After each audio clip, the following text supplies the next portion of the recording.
동기가 선하고 사심이 없는가? 오늘 말씀의 제목입니다. 존경받는 그런 외국의 기업가가 사업을 확장할 때였습니다. 기계부품 사업도 하는데 통신 사업도 같이 하려고 하는 그러한 때였지요. 각오를 새로 다졌답니다. 사회를 위해서, 타인을 위해서. 내가 욕심 부리지 않으리라. 개인적인 욕망에 사로잡히지 않으리라. 그래서 매일매일 끊임없이 한동안은 동기가 선하고 사심이 없는가? 그렇게 질문했다는 것입니다. 이분은 성공했어요. 유명한 기업가가 되고 존경도 많이 받는 그런 사업가가 되었더라는 것이죠. 나중에 회고록을 쓸 때에 내가 성공할 수 있는 요인은 다른 것이 아니라 매일매일 동기가 선하고 사심은 없는가? 그 질문했기 때문이다. 그랬다는 것이죠. 오늘 본문에 그렇게 보이는 인물들이 나오고 있습니다. 14절에 스게와의 7 아들입니다. 이들이 동기가 선하고 사심이 없는가 매일매일 그렇게 다짐했는 것은 모르겠습니다. 그러나 참으로 동기가 선하고 사심은 없었음이 분명했습니다. 이들은 당대 에베소에 존경받는 사람들이었습니다. 마술사, 어감이 이 시대와는 다른 때였습니다. 마술과 의술이 겸직되었고 나누어지지 않은 그런 때였습니다. 마술가, 일찍이 요셉이 애굽의 마술가와 같이 취급되었습니다. 그래서 총리를 할 수 있었던 것이죠. 참으로 존경받고 영향력 있는 그런 자들이 마술사였다는 것입니다. 에베소라는 지역은 어떤 지역입니까? 상당히 많은 우상이 있는 곳입니다. 아뎀이라는 유명한 여신상이 중앙에 커다랗게 자리했고 그 신전이 있었습니다.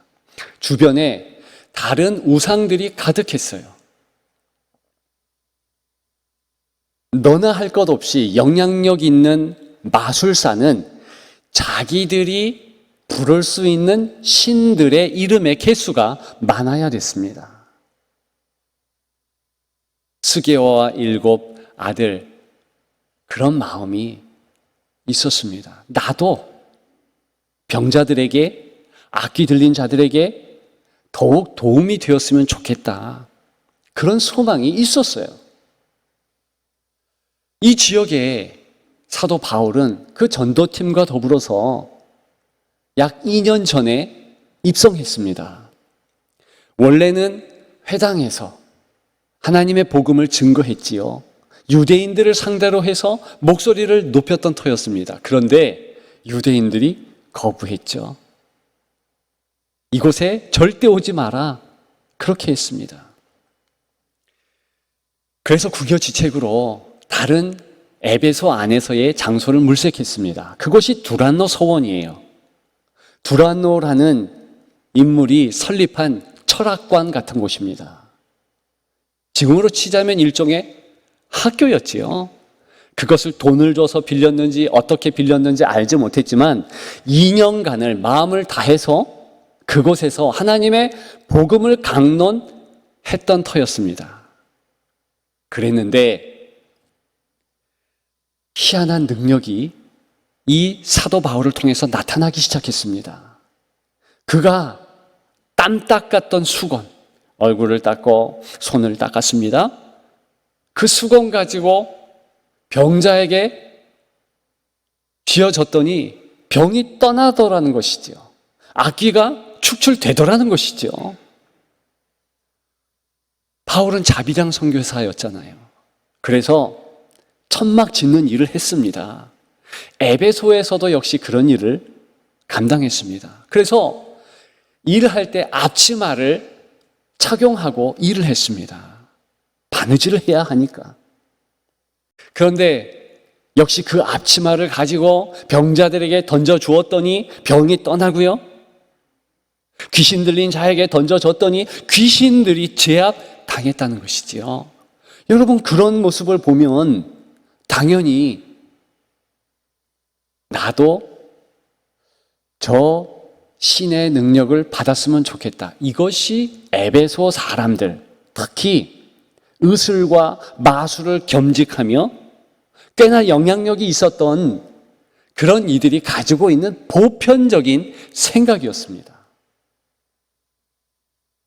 그렇기 때문에 예수의 이름을 불렀지요. 어떤 식으로 불렀는가? 13절에 힌트가 있었습니다. 어떤 유대인들이 시험 삼아 악기 들린 자들에게 주 예수의 이름을 불러 말하되 내가 바울이 전파하는 예수를 의지하여 너희에게 명하노라. 이렇게 했겠지요. 잘못된 것이 아니에요. 동기가 나쁘지 않습니다.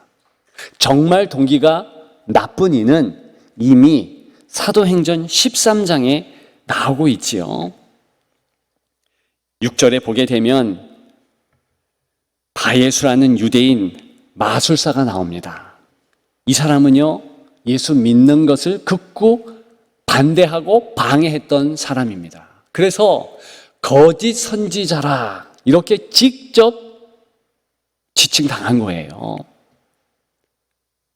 구브로라는 그런 섬의 총독을 못 믿게 했고 사도 바울 일행이 접근하지 못하도록 그렇게 했습니다. 이유가 있지요. 자기의 영향력이 줄어든다는 것을 아는 것입니다. 그래서 복음을 방해한 거예요. 오늘 본문에 스게와의 7 아들은 그렇지 않았습니다. 다른 유대인 마술사들도 그렇지 않았다는 것을 알 수 있습니다. 다만 예수 그리스도의 이름, 그 이름을 사용했던 것이지요. 당시에 그 에베소 지역에는 진언이라는 풍습이 있었습니다. 이것은요, 크게 우상의 이름을 부르는 것입니다. 그래서 잡기를 물리치는 거예요. 귀신을 내쫓는 것입니다. 여러분, 오늘 13절에 보면 시험 삼아라는 말이 나오죠. 그런데 이 말은 나쁜 말이 아니에요. 시도했다라는 평범한 중의적인 표현일 뿐입니다. 3번 신약 성경에 쓰였습니다. 그런데 다른 곳에 봐도 나쁜 의도로 쓰이지 않았어요. 예컨대 사도행전 9장 29절 거기에 보면 힘쓰거늘 그랬습니다. 그 힘쓰거늘이 시험삼아라는 오늘 본문의 단어라는 것이죠. 그리고 누가복음 1장 1절에 또 한 번 쓰였습니다. 거기 보면 예수 그리스도를 아는 자들이 그 내력을 서술하려고 저술하려고 부술던 사람들이 많은지라. 좋은 의미 아니겠습니까? 그때 저술하려고, 우리말로 의역한 것이고요, 원래는 시도하려고, 이 헬라어 단어가 오늘 본문에 이 단어가 쓰였다는 것입니다. 그러니까 오늘 시험 삼아 하는 것은 다만 시도했다는 거예요. 마치 의사들이 검증 안 된 약을 시험하듯. 그렇게 예를 들어도 될까요?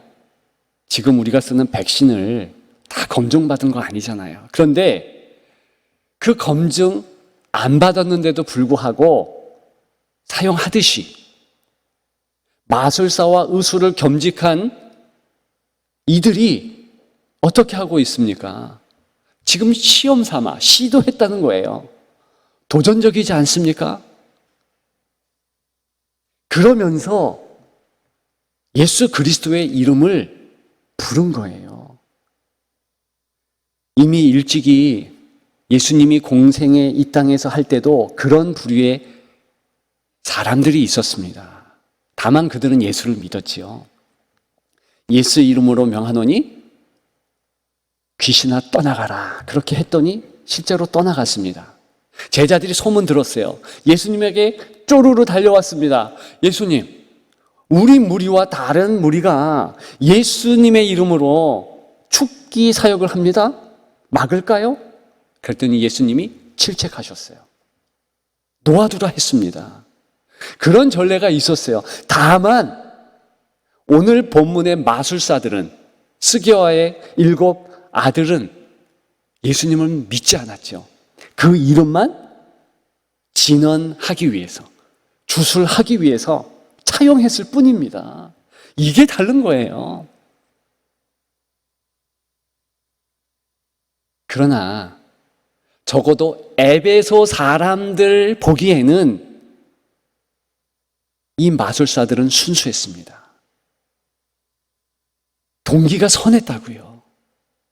오히려 에베소 사람들이 볼 때에 동기가 불순한 자들은 누구였던가? 바로 바울 일행이었습니다. 여러분 생각해 보십시오. 에베소 사람의 미풍양속을 해하는 것이 소수의 바울 일행이 와서 행한 일이에요. 아데미의 신전을 부정합니다. 은장색들이 들고 일어나죠. 아주 큰 난리, 법석이 난 것이 바로 2년여 동안 복음을 증거했던 사도 바울이, 그리고 그 일행이 일으켰던 큰 난리였습니다. 그것을 우리는 잘 알고 있어요. 에베소 사람들도 알고 있습니다. 에베소 사람들의 마음에 의하면 그들의 문화, 그들의 습소, 그들의 정서에 의하면 사실 사심을 가지고 덤벼들었던 자들이 바울 일행이죠.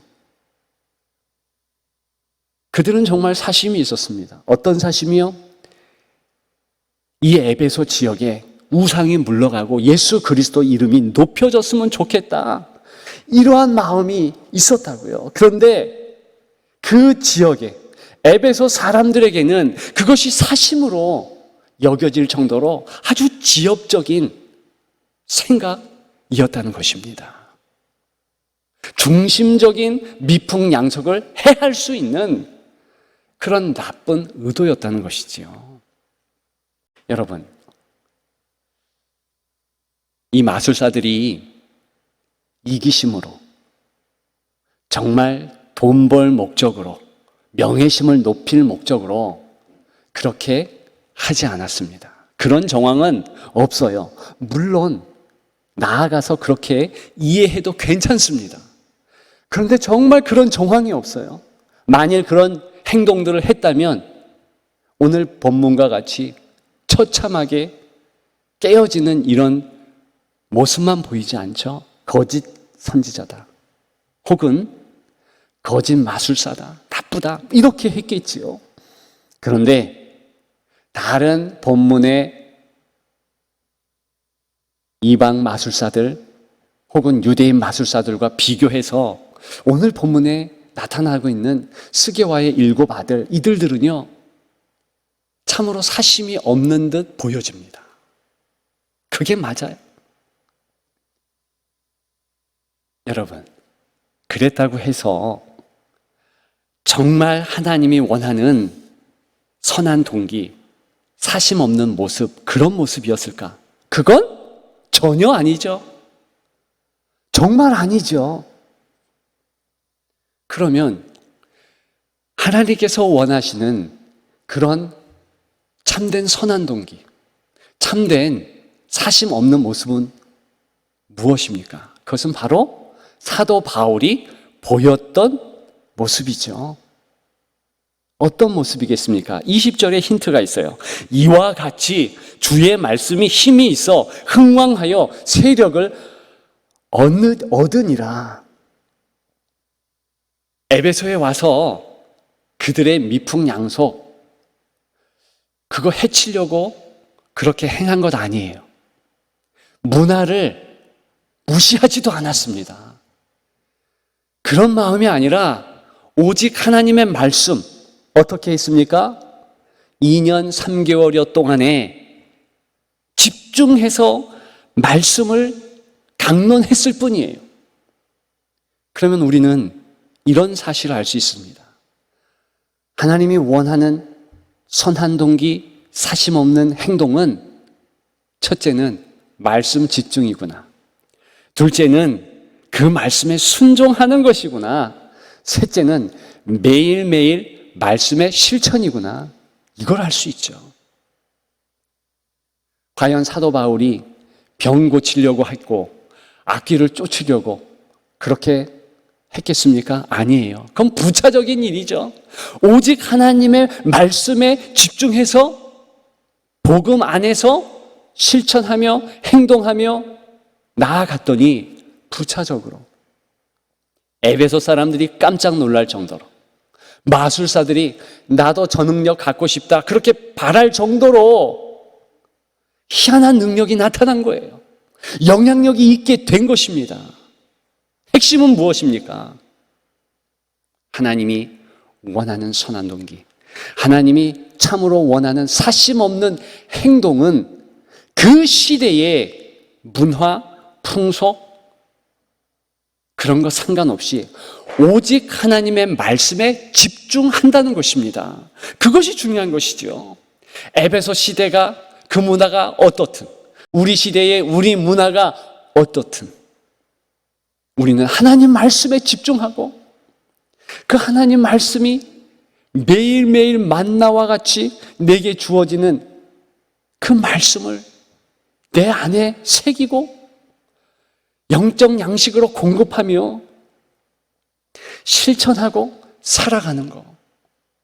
그것이 바로 동기가 선하고 사심이 없는 모습이라는 것입니다. 여러분, 그렇게 마음을 다하여 행할 때 주의 말씀이 3번이나 강조합니다. 힘이 있었다, 흥왕했다, 세력을 얻었다. 뭘 나타낼까요? 영향력을 하나님께서 끼쳤다는 거예요. 그런 모습이 바로 악기가 떠나가고 병이 고쳐지고 이런 모습이라는 것입니다. 자연적으로 따라왔던 일이죠. 여러분, 우리는 세상의 빛과 소금이 되라, 이런 주님의 중차대한 명령 잘 알고 있습니다. 그런데 제일 중요한 핵심을 놓쳐요. 하나님과의 관계에서의 빛과 소금이 되라는 것이지 세상에 나가서 빛과 소금의 역할을 하라는 것이 아니라는 것입니다. 무슨 의미겠습니까? 빛, 예수님이 빛이셔요. 빛된 예수님을 붙잡고 나아가면 자연스럽게 성도는 같이 빛이 되는 거예요. 예수님이 내 안에 계시니까. 여러분, 소금은 무엇을 의미합니까? 하나님에 대하여서, 예수 그리스도에 대하여서 변치 않는 모습을 나타내는 거예요. 첫 마음 그대로, 첫사랑 그대로. 내가 예수님 믿을 때 하나님 내가 이렇게 믿겠습니다, 작정한 거. 어제 믿었는데 오늘 되어도 변함이 없는 거예요. 오늘 믿었는데 내일 돼도 역시 변함이 없는 거. 그것이 바로 소금입니다. 그래서 제단에 하나님 앞에 제물을 올려드릴 때 꼭 소금을 뿌린 거예요. 제물을 올려드리는 예배자가 나도 저 소금과 같이 하나님 앞에서 변치 않겠습니다, 맛을 잃지 않겠습니다, 작정한 것입니다. 바로 그런 모습을 하나님 앞에 하나님께 보여줄 때 그 다음에 하나님께서 세상을 향하여서 성도의 아름다운 모습이 빛으로, 소금으로 부각되게 하십니다.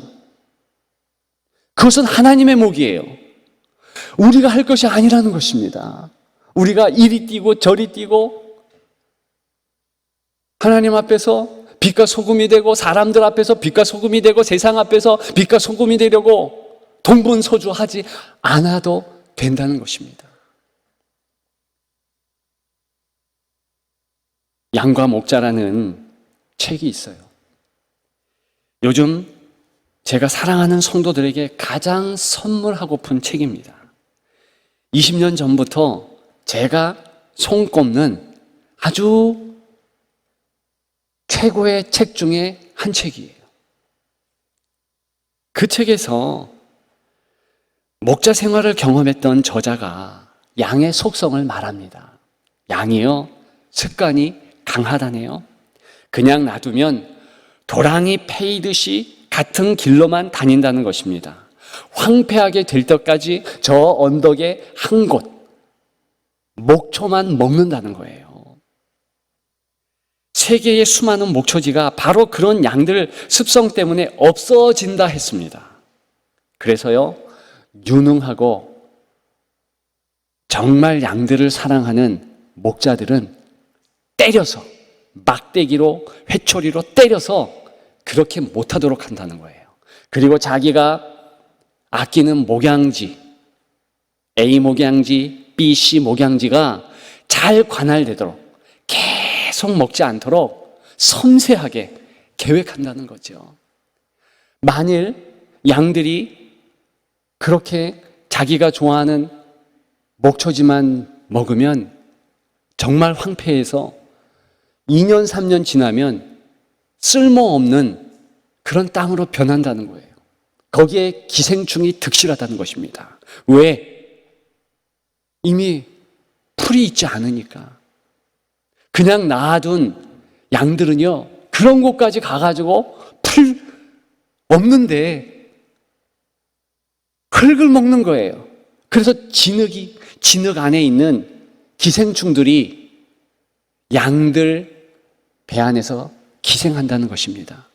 병에 걸린다는 거예요. 또 독초를 먹습니다. 독초 먹어서요. 그 독초 먹으면 기분이 좋아진다네요. 팔레스타인 독초들이 그렇대요. 배가 빵빵하게 불러오는 거죠. 약간 기분 좋은 그런 모습으로 우왕좌왕하고 다른 양들을 보니 이상하니까 양들이 그 양을 따라서 또 독초를 먹게 한다네요. 세심한 목자는 그렇게 되지 않도록 꼼꼼하게 챙긴다는 것입니다.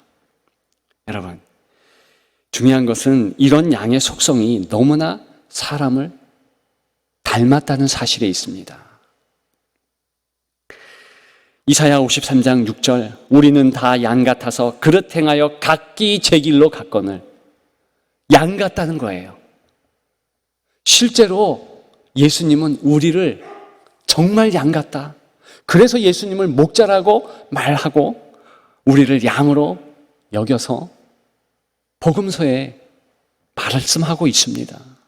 정말 사람이 양 같아요.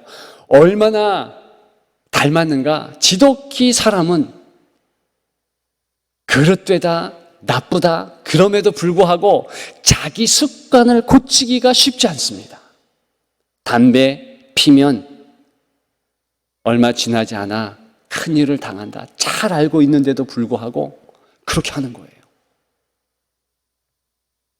그리고요, 술 마시면 안 된다. 다 알아요. 그런데 그 습관을 끊을 수가 없어요. 이것이 사람입니다. 지난 교회에 바람이 든 안수 집사님이 계셨다. 한번 말씀드렸잖아요. 여러 번 다른 사람이 이야기하고 또 찾아가고 했는데 말을 안 들어요. 부인 권사님이 기도해서 사업이 잘 정착됐으면 같이 기도하고 감사하고 그러면 좋은데 한눈을 판 거예요. 잘못된 거 알죠. 그런데 계속 그렇게 나아가시더라고요.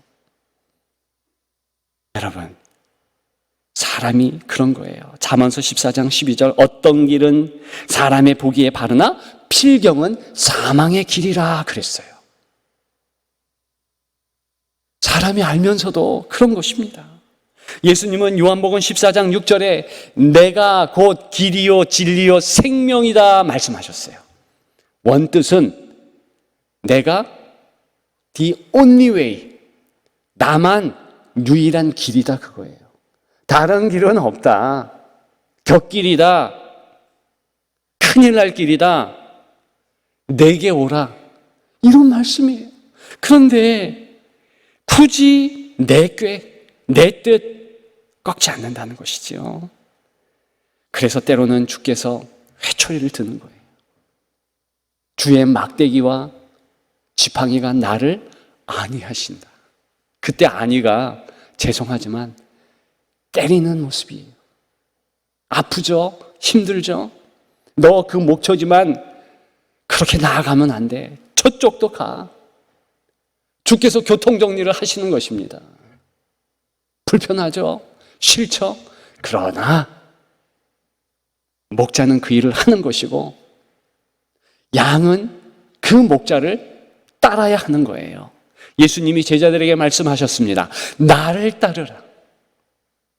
그때 나를 따르라는 것은요, 원문의 말은 궁뎅이까지 바짝 선생에게 나아오라. 흙먼지도 맡으라. 그런 말이에요. 흙먼지도 마시라는 거죠.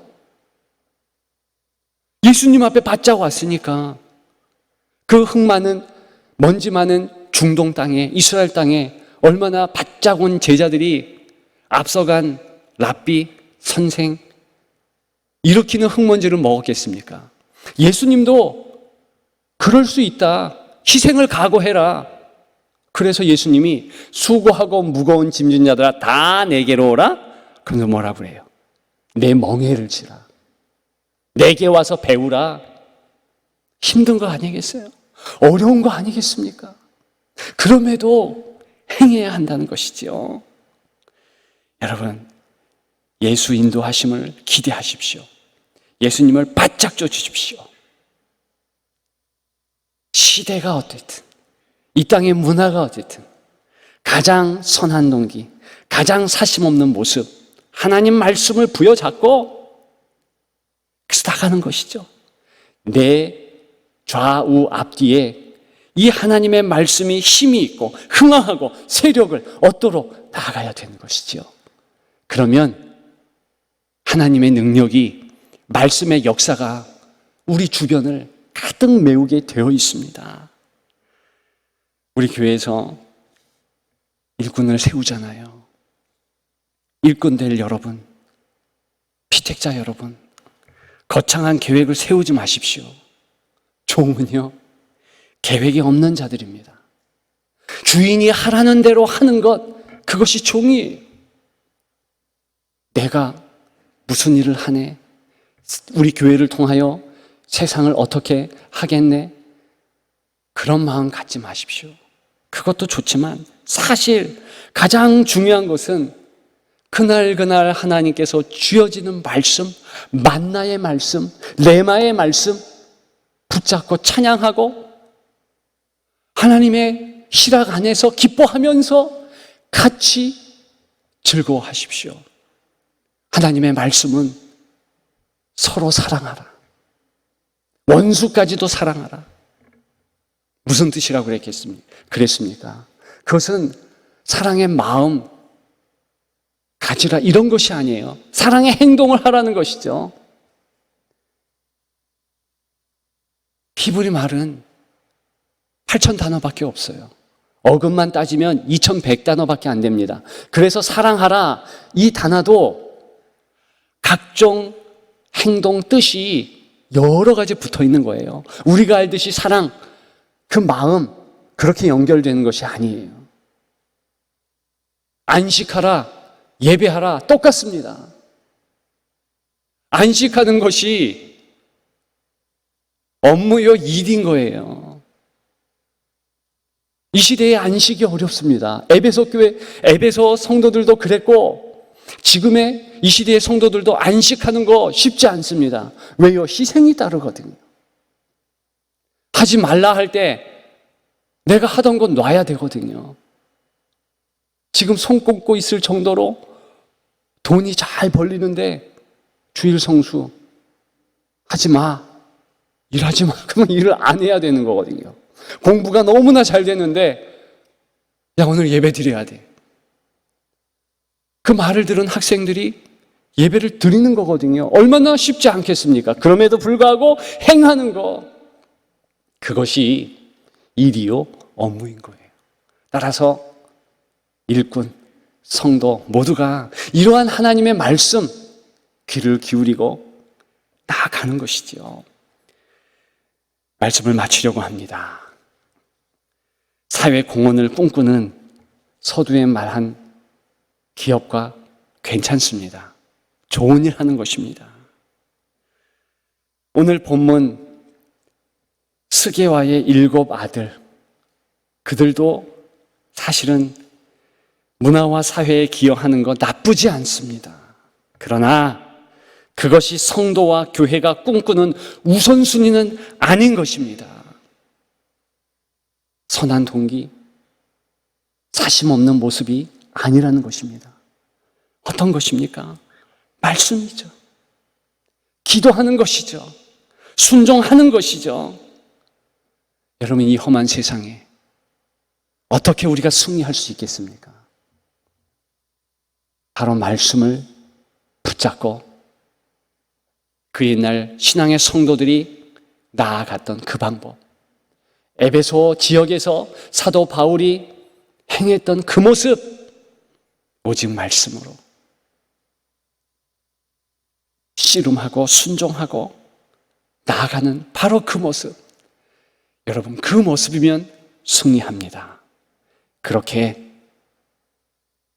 아름답게 주께서 원하시는 선한 동기, 사심 없는 모습으로 승리하시는 여러분들 되시기를 주님의 이름으로 축복합니다.